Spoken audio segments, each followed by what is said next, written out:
भगवान गणेश के प्रमुख नाम इस प्रकार हैं। भगवान गणेश के द्वादश नाम यानी कि 12 नाम हैं।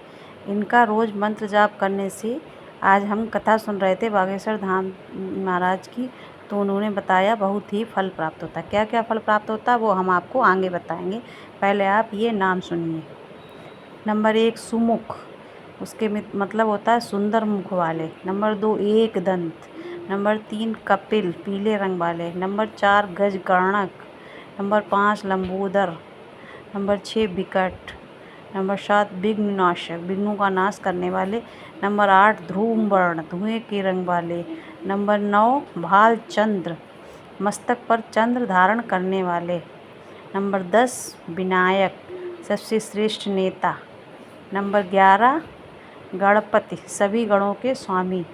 नंबर 12 गजानन, हाथी के समान मुख वाले। इन नामों का जाप करने से भगवान गणेश की कृपा प्राप्त होती है। महाराज जी ने ये बताया है कि जो डेली ओम गजानन नमः, ओम गणपताय नमः, ओम विनायकाय नमः ऐसे जो जप करते हैं तो उसमें 4 लोगों में विद्यार्थी को विद्या गणेश भगवान देते हैं, निसंतान को संतान प्राप्त करते हैं, धन प्राप्ति वाले को धन की प्राप्ति करते हैं और मोक्ष प्राप्ति चाहने वालों को मोक्ष की प्राप्ति होती है।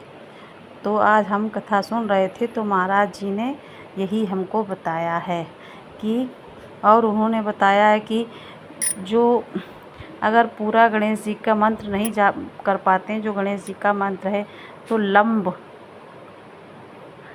नाम का अगर मंत्र जो बहुत ही शॉर्टकट में है, छोटे में, उसका भी जो जाप करेंगे तो उनकी विघ्नहर्ता सभी विघ्न बाधाएं दूर करेंगे।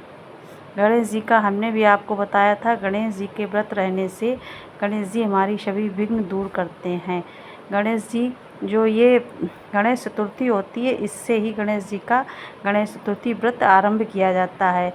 ये शुक्ल पक्ष की चतुर्थ को होती है, तृतीया को, इससे हम गणेश चतुर्थी व्रत आरंभ करते हैं। दिन भर व्रत रहा जाता है, शाम को गणेश जी की पूजा की जाती है और चंद्रमा देख के जैसे करवा चौथ की पूजा होती है वैसे पूजा की जाती है। लेकिन करवा चौथ में व्रत तोड़ दिया जाता है, इसमें फिर नहीं तोड़ा जाता। आप जैसे भी चाहें, बेसन के लड्डू का भोग लगता है तो आप चाहें तो बेसन के लड्डू खा कर के व्रत तोड़ सकते हैं, या फिर फलाहार बिल्कुल रह सकते हैं तो दूसरे दिन भोजन करें।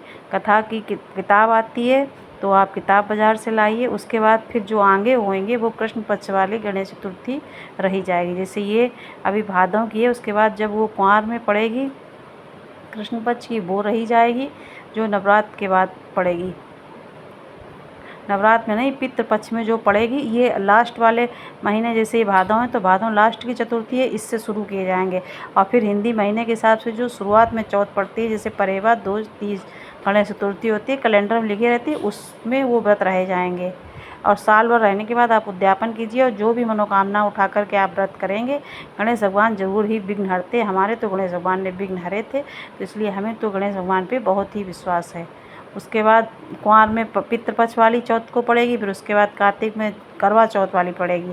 हम जब रहते हैं तो फिर करवा चौथ में हम शाम को व्रत तोड़ते हैं लेकिन भोजन नहीं करते, उसमें तो निर्जल व्रत रह जाता है। लेकिन और सब जो गणेश चतुर्थी हैं उनमें निर्जल व्रत नहीं रहते। सर्दियों में ऐसा जाता है कि चाँद देर से निकलता है तो हमको देर में ही पूजा करनी पड़ती है, लेकिन हम उस तरीके से करेंगे। हमने 2 बार उठा के गणेश जी की व्रत की पूजा की, हमारी गणेश जी ने हर बार मनोकामना सुनी पूरी। अगर आप व्रत उठा करके नहीं कर सकते हैं तो आप ये जो द्वादश नाम है गणेश जी के, इनको लीजिए, इनका मंत्र जाप कीजिए और गणेश जी की पूजा कीजिए। वैसे भी आपके घर में गणेश जी हैं तो उनकी आप पूजा कीजिए।